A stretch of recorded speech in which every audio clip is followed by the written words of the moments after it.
আচ্ছা তোমার কাকা যে বনবাসে গেছে আজকে কয়দিন হইলো? আজকে মনে হয় 1 2 3 দিন হলো। 3 দিন হইলো? তাহলে না আরো 2 দিন থাকুন লাগবো। হ্যাঁ থাকবোই তো। কাকার উপর দিয়ে যদি ঝড়ি তুফান সুনামিও যদি হয়ে যায় তাও 5 দিন থাকবোই। তাই নি? তাহলে না মস্ত বড় ভেজাল হয়ে গেল গো। এই বাউল কবিরাজ বার কাছে থেকে আমি কটা বুড়ি নিয়েছিলাম বুঝছো, যে নিয়মে খাইবার গেছে আমি সেই নিয়মে খাই, তাও তো কোনো কামে দিতেছে না। তাই নি? তাহলে বড়ডি দর্শন আমার কাছে।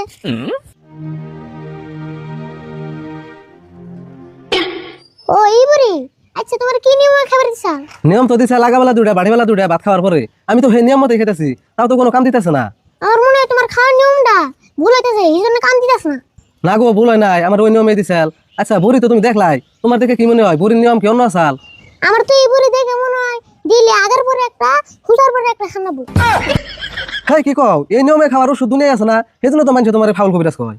তুমি কাকার কাছে যাই না জিজ্ঞেস করে দাও গা, নিয়ম উড়ে যাবো দেখো নি। আমি বুড়ি বানা